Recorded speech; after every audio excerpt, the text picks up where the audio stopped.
Olá! Começa agora mais um episódio da sexta temporada do EsferaCast, o videocast que dá o tom aos assuntos de maior destaque do país. Eu sou a jornalista Nina Gates, da Esfera Brasil, e estou aqui, pontualmente neste episódio, para substituir o Márcio Gomes, já que tive a oportunidade de entrevistar, durante o Diálogos Esfera em Nova York, a CEO do Move Infra, Natália Marcassa, que domina o tema da infraestrutura e tem ampla experiência no setor. No Brasil, a gente tem um modus operandi que a gente espera que tudo venha do governo. O setor privado pode ter protagonismo nessa história, pode desenvolver os planos, pode ajudar o governo a endereçar essas questões e depois executar até por meio de parcerias público-privada. Então, essa é uma agenda que a gente acha que o setor público e setor privado precisam andar de mãos dadas. Incluindo uma passagem como secretária de Fomento, Planejamento e Parcerias do Ministério da Infraestrutura. Natália, quero começar aqui a nossa entrevista falando então das 6 empresas que o Move Infra representa. Vou citá-las: CCR, Eco Rodovias, Hidrovias do Brasil, Rumo, Santos Brasil e Ultracargo. Todas elas têm capital aberto no Brasil, na B3, e eu queria entender se essas empresas elas estão abertas a fazer parcerias com o setor público e também com players estrangeiros. Obrigada, Nina, pela pergunta. Primeiro, é um prazer estar aqui no evento da Esfera, nesse lugar lindo, né? Eu nunca tinha vindo no Rainbow Room, aqui no Rockefeller Center, e é maravilhoso. A gente está aqui no evento com uma audiência super qualificada, né? Então, parabéns para o evento de vocês. Falando especificamente do Move Infra, né? Nós somos um movimento que objetiva desenvolver o Brasil por meio da infraestrutura sustentável. Então, assim, nosso primeiro ponto de agenda é: se não for bom para o Brasil, não entra na nossa agenda.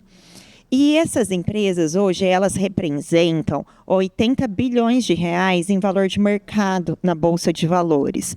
E a gente vai também investir nesses próximos 5 anos 80 bilhões de reais no Brasil. Então, a gente tem muito apetite. Você me perguntou se a gente tem apetite para fazer parceria com o setor público, fazer parceria com investidores estrangeiros. A gente tem muito apetite, né? Nós somos de um setor regulado que, basicamente, os nossos desafios de infraestrutura vêm de projetos que são leiloados pelo governo federal, pelos governos estaduais. E como estamos no mercado, né, na Bolsa de Valores, basicamente, geralmente 2/3 das empresas são de investidores internacionais. Então, a gente está aqui justamente essa semana em Nova York para fazer essas reuniões com o investidor, para mantê-los animados, para contar um pouco mais de Brasil, porque o que a gente faz todo dia é acordar e trabalhar para o Brasil e gerar emprego. Perfeito. A gente está aqui em Nova York, como você já mencionou, mas os nossos corações estão lá no Rio Grande do Sul. Tem uma tragédia muito grave acontecendo no Brasil. Você disse que há apetite, né, para investimento, há apetite para crescimento, mas a gente precisa voltar um passo atrás e pensar no que está acontecendo agora lá no Brasil, ainda que aqui a gente esteja, né, num ambiente de negócios, querendo crescer, exponencializar todos os negócios, mas a gente precisa dar um passo atrás. E eu queria saber, né, como o Move Infra, representa esse setor de infraestrutura, como vocês, né, as empresas que estão abaixo do guarda-chuva do Move Infra,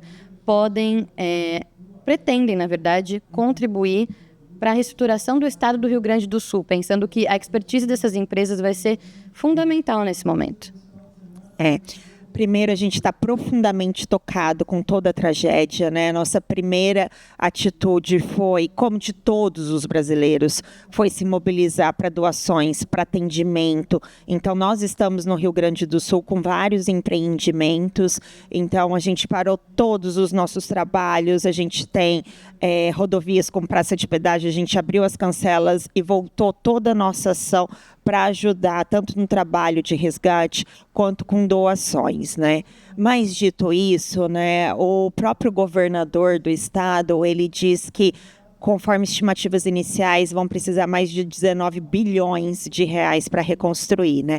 Pensando nisso, junto com o Movimento Brasil Competitivo, que é um outro movimento de empresas no Brasil, a gente procurou a Secretaria de Obras do Estado e a Secretaria de Educação, porque para nós a gente quer começar com a reconstrução das escolas.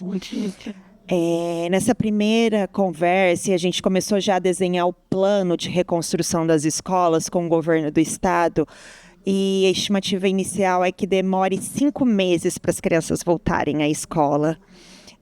Nas aulas presenciais. Então, a gente já está começando a trabalhar nisso, para a gente ver como que a gente consegue ajudar e como que a gente consegue colocar de pé essas escolas. A gente vai ter todos os problemas de infraestrutura também, pontes que foram levadas, e a gente sabe que essa infraestrutura é muito importante nas conexões. As empresas estão cuidando disso, mas a gente quer ter esse olhar para as escolas também. Maravilha. Pensando, né? Então, a gente agora está correndo atrás de um prejuízo que já aconteceu. Como a gente pode remediar isso, né? Prevenir isso, na verdade? Como a gente pode prevenir isso agora, pensando que as mudanças climáticas, os efeitos das mudanças climáticas vão continuar acontecendo, isso já está no nosso radar. Como as empresas de infraestrutura têm que agir a partir de agora para prevenir mesmo e não remediar? O Movinfra, ele tem 3 grandes pilares, que é melhoria do ambiente de negócios, a segurança jurídica, porque somos todos contratos regulados, e o compromisso socioambiental.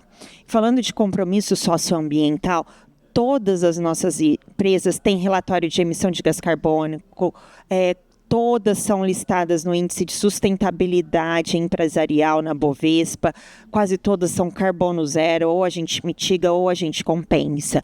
Mas algo que a gente vem começando a trilhar nos últimos anos é que todos os nossos empreendimentos tenham plano de adaptação da infraestrutura, porque é isso que a gente vai precisar, né?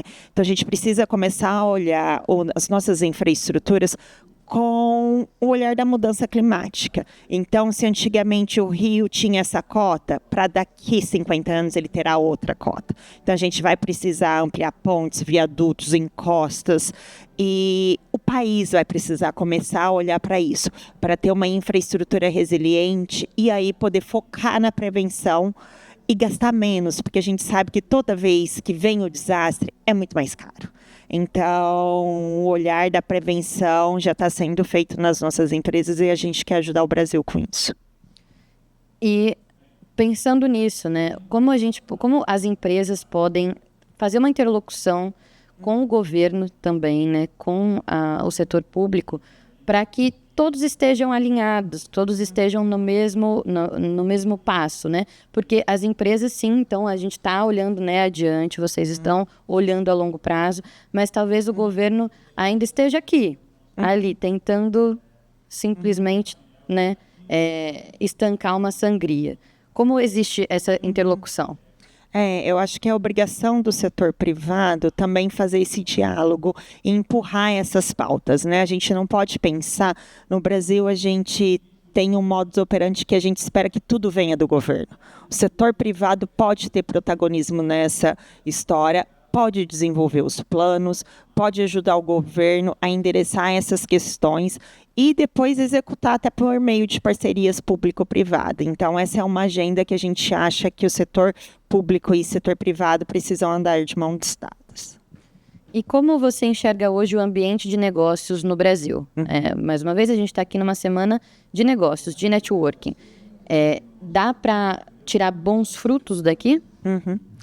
Como eu disse, a gente tem quase que 2/3 de capital estrangeiro nas nossas empresas, então essa semana do Brasil em Nova York é super importante para a gente manter um investidor animado.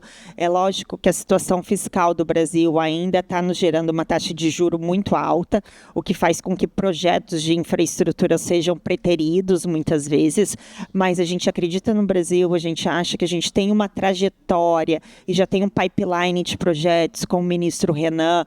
O ministro Renan vem enfrentando questões super difíceis, né? O ministro Renan é o ministro dos transportes e ele vem enfrentando questões super difíceis que vão melhorar os investimentos no Brasil, como, por exemplo, repactuação de contratos antigos, definição de regras para ferrovias. Então, com um bom ambiente e projetos bons, a gente tem certeza que tem investidor. E vocês têm conversado, então, bastante com o ministro Renan. Com certeza, o ministro Renan é um dos ministros que regulam os nossos negócios. Basicamente, a gente fala com o ministro Renan e com o ministro Silvio, que é o ministro de Portos e Aeroportos, né, que também tem bastante ativos na nossa carteira, e a gente vê um grande avanço em várias discussões regulatórias para o setor, que são importantes. Então, você diria que as portas estão abertas? Sem dúvida nenhuma, entendeu?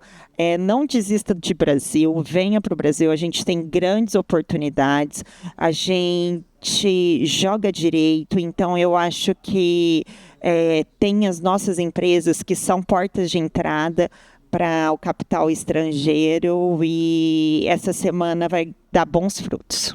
Perfeito. Tenho 3 perguntinhas que a gente faz para todos os entrevistados da temporada e vou te pedir para você ser breve nelas. Até 30 segundos de resposta para cada uma, tá?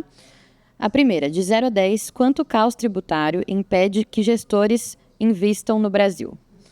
Olha, bastante, tá? Eu acho que eu daria uma nota 8.